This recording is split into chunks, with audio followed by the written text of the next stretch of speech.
안녕하세요. 와이메커 여러분. 와이메커와 함께하는 요한계시록 두 번째 시간입니다. 오늘은 요한계시록 1장 9절에서 18절까지 말씀입니다.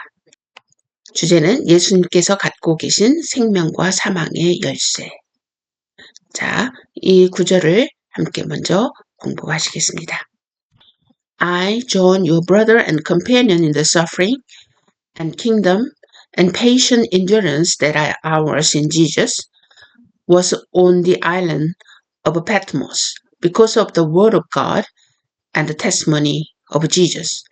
나 요한은 너희 형제요 예수의 환난과 나라와 참음에 동참하는 자라. 하나님의 말씀과 예수를 증언하였으므로 말미암아 밤모라 하는 섬에 있었더니. On the last day I was in the spirit. I heard behind me a loud voice like a trumpet. 주의 날에 내가 성령에 감동되어 내 뒤에서 나는 나팔소리 같은 큰 음성을 들으니 which said, Write on a scroll what you see and send it to the seven churches, Thyatira, Sardis, Philadelphia, and Laodicea. 이르되 네가 보는 것을 두루마리에 써서 에베소, 서모나, 버가모, 두아디라, 사데, 빌라델피아, 라우디아게 등 7 교회에 보내라 하시기로. I turned around to see the voice that was speaking to me. And when I turned, I saw 7 golden lampstands. 몸을 돌이켜 나에게 말한 음성을 알아보려고 돌이킬 때 7 금촛대를 보았는데. 자, 여기에서 7 금촛대를 우리 메가더 목사님께서는 뭐라고 표현하셨냐면 교회를 상징하고 있다. 생명의 빛이 뿜어져 나오는 교회를 상징하고 있다. 그래서 성경 전체를 통해 7이라는 수는 완전함을 의미하면서 7촛대는 모든 교회를 대표한다라고 얘기하고 있습니다. And among the lampstands was someone like a son of man dressed in a robe, reaching down to his feet and with a golden sash around his chest.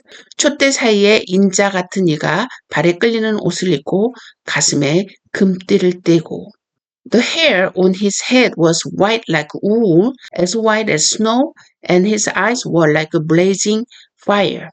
그의 머리와 털의 희기가 흰 양털 같고 눈 같으며 그의 눈은 불꽃 같고 His feet were like a bronze glowing in a furnace, and his voice was like the sound of rushing waters. 그의 발은 풀무불에 단련한 빛난 주석 같고 그 음성은 많은 물소리 같으며 In his right hand he held 7 stars, and coming out of his mouth was a sharp, double-edged sword. His face was like the sun, shining in all its brilliance.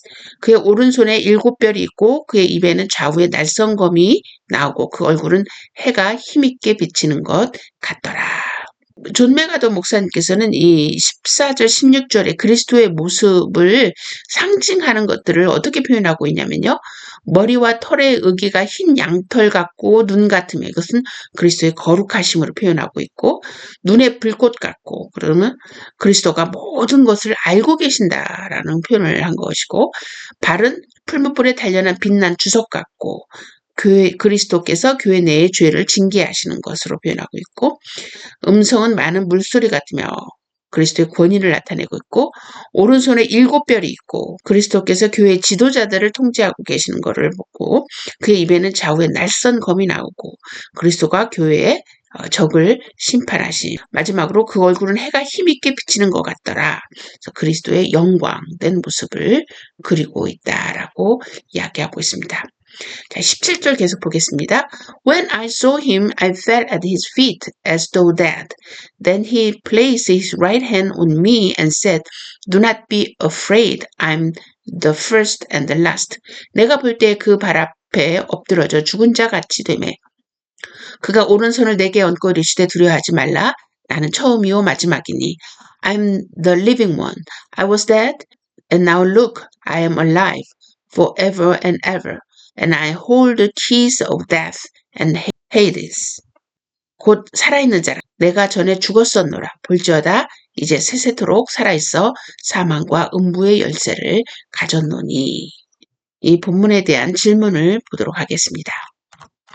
요한이 반모섬에 갇힌 이유를 말하고 있는데요. 그 이유가 뭐라고 하고 있습니까? 네. 하나님의 말씀 때문에 반모섬에 갇혀 있고 그 말씀에 예수를 증언하였기 때문에 반모섬에 갇혀 있다라고 얘기하고 있습니다. 요한에게 나타나신 이 그리스도의 모습이 주는 느낌 어떻습니까? 목수의 아들로 초라한 주님이었던 그 그리스도께서 지금 요한에게 나타나신 이 모습은 굉장히 달라있는 모습을 느낌을 주지 않나요? 여러분의 느낌 어떠신가요? 자, 세 번째 질문입니다. 예수님께서 가지고 있는 것이 뭐라고 하고 있죠? 사망과 음부의 열쇠를 가졌노니. 사망과 음부의 열쇠를 가졌다라고 이야기하고 있습니다. 자, 오늘은 위클리프를 제가 오늘은 소개를 하고 싶습니다. 이 위클리프는 모라비안 공동체의 모체가 될 수 있을 정도로 엄청난 영향력을 끼쳤던 분인데요. 마틴 루터뿐만이 아니라 위클리프에 대해서 여러분과 함께 어떤 분인지 한번 알아보도록 하겠습니다. 독일에서 마틴 루터 종교기 시작되기 전 150년 전에 위클리프라는 이분은 교황에 맞서서 성직자들의 타락과 성경에 근거하지 않는 로마 교회 교리를 비판하시는 분이었습니다. 150년 전에 이 위클리프는 그뿐만이 아니라 이 체코슬라비아의 얀 후스라는 분에게 영향력을 끼치게 되고요. 그 얀 후스는 모라비안에게 큰 영향을 끼치게 되었고 그런 그 모라비안은 또 루터에게 많은 영향을 끼치게 된 것입니다. 자, 위클리프라는 분은 어떤 분이었냐면 초기 생애는 잘 알려지지 않았습니다. 그러나 공부를 많이 하셨고 또 성경을 영어로 번역하신 분이셨습니다. 이분은 1374년 이 존 왕이 교황에게 충성 맹세를 서약하게 됩니다. 근데 그런 충성 맹세한 후에 이제 왕과 교황청과의 그 행정적인 업무들이 많이 이제 되게 되잖아요.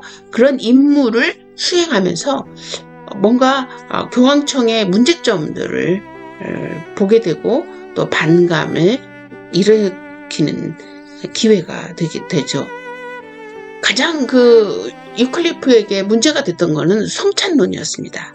근데 위클리프의 성찬론은 처음부터 확고한 성찬론이 있었던 것이 아니라 계속해서 달라져가는 모습을 볼 수가 있는데요. 처음은 카톨릭처럼 화채설을 따랐다가 그 다음에는 그리스도의 육적 공제설, 또 그 다음에는 상징설, 그 다음에 또 영적 임재설 이렇게 하면서 계속 변해가는 모습을 보는데요. 결국 성찬을 상징으로 영적으로 표로 이해한 그 어거스틴의 영향을 받게 됩니다. 그런데 그의 그 성찬에 대한 이론이 16세기 종교 개혁가들과 그렇게 다르지 않았다는 게 굉장히 중요한 거죠. 그러면서 그 1215년에 위클리프는 기독교 역사에서 그 교리적 변화를 연구하게 되는데요. 특별히 이 성찬에 대한 이 교리적 변화를 연결하는데 1000년간 초대교회 교부 시대가 초대교회부터 1000년 동안은 화채설을 가르치지 않았다는 걸 발견하게 됩니다. 오히려 1215년 제4차 란트란 종교회의에서 이노센트 3세가 원래 화채설을 가르치지 않았던 교회 전통에 역행하는 교리를 만들었다는 것을 위클리프가 발견하게 되죠. 그래서 이 교리에 대해서 틀렸다라고 말하기 시작한 분이 바로 위클리프 분이었다는 거죠. 다시 말해서 루터나 칼빈보다 200년 앞서서 이것을 주장하고 이거에 대해서 선포했다는 것이 정말 큰 의미가 있다라고 할 수 있겠습니다. 물론 그 당시에 위클리프의 신학에 동의한 사람도 많이 있었지만 그러나 결국은 다수가 그를 공격하게 됩니다. 여러분, 우리가 다수를 이긴다는 거 정말 어려운 일이죠. 오늘날에도 마찬가지일 거라고 생각하는데 우리는 항상 앞으로 우리가 시대에 가면 갈수록 우리가 믿고 있는 내용들을 항상 말씀에 비추어서 점검하고 확인하는 작업 꼭 필요하다는 이야기를 해드리고 싶습니다. 위클리프의 성경관을 한번 보면은요, 위클리프는 성경의 절대성을 굉장히 강조하게 됩니다. 성경은 영원한 진리를 볼 수 있는 거울이라는 확신을 했고요.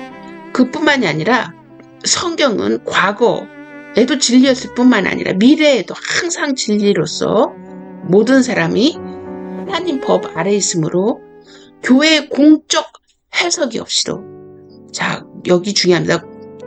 교회의 공적 해석이 없이도 그 뜻을 모두가 해석할 수 있다라고 믿었습니다. 그 당시는 교회는 뭐죠? 가톨릭 교회가 그 문장을 해석해 주는 것만이 받아들였는데 위클리프는 그렇지 않다라고 얘기한 거죠. 그래서 모든 사람은 그 자신이 성경을 읽을 권리가 있다라고 단언했던 분입니다. 그뿐만 아니라 전통에 있어서도 그 당시에 전통을 굉장히 중요시, 성경보다 더 중요시 여겼던 시대가 바로 있었던 시대가 있었는데요. 우리가 콘스탄티노플이 303년에 기독교를 국교로 인정하게 되죠. 그래서 교회에게 자유를 얻고 풍요로워졌으나 위클리프는 그때부터 하나님의 법으로부터 인간의 법으로 옮겨가서 그 영적인 능력을 상실했다라고 위클리프는 보고 있습니다.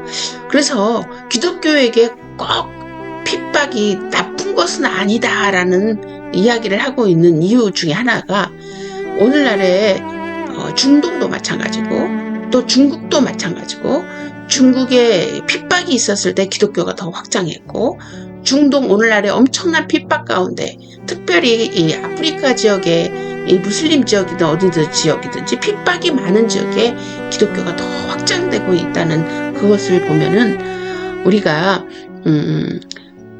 자유와 풍요로움이 결코 기독교를 진지하게 믿고 받아들이는 데 도움이 되느냐, 그것은 아니라는 것을 우리가 알 수 있습니다. 또 중세 신학자들이 교회 가르침인 전통을 말씀과 혼합함으로써 성경의 권위를 약화시켰다는 위클리프 입장을 이야기하고 있습니다. 오늘날도 지금 성경의 권위가 없어지기 때문에 모두 다 각자의 해석과 각자의 의견대로 이야기하는 시대가 되어버리지 않습니까? 이때도 마찬가지로 전통과 혼합함을 통하여 성경의 권위를 잃어버리게 되는 그렇게 되었다고 위클리프는 생각하게 되었다는 거죠. 그렇지만 위클리프는 하나님의 말씀의 성경은 신적으로 계시되었다는 사실을 항상 강조하고 믿었던 분이었다는 거. 그래서 혹시 성경 안에 모순이 있다거나 오류가 있다라고 생각한다면 그것을 읽고 해석하는 사람의 이해의 부족이지 하나님의 계시의 잘못이나 성경 안에 내재적 불완전의 결과가 아니라고 위클리프는 얘기했다는 것이죠. 그러면서 위클리프는 오히려 로마 교황청의 교훈들이 서로 모순되는 것을 꼬집으면서 그를 적나라하게 열고 했을 때 교황청은 위클리프를 좋게 볼 리 없었을 것이다 라고 생각을 합니다. 저는 이러한 성경관이 이 모라비안의 공동체가 세워지기 전에 200년 전에 벌써 이런 말씀에 대한 확신이 있었던 분이 있었다는 거, 위클리프의 사역에 같이 동감하는 많은 분들이 그 200년 동안 참고 견뎌오면서 그 결과물에 오늘 우리가 있고 또 모라비안 공동체가 있었다는 거, 그것을 생각해 본다면 오늘날 한 사람이 진리 안에 서는 거, 또 진리를 진리로 표현하는 거 얼마나 중요한지 우리가 다시 한번 확인하게 됩니다. 그래서 우리가 위클리프의 행동처럼 믿고 확신하는 것에 대해 성경에 근거하여 위배되는 것을 우리가 얼마나 선포할 수 있는 용기가 있는지 우리가 한번 이 시간을 통하여 곰곰이 생각해 보는 저희들이 되었으면 좋겠습니다.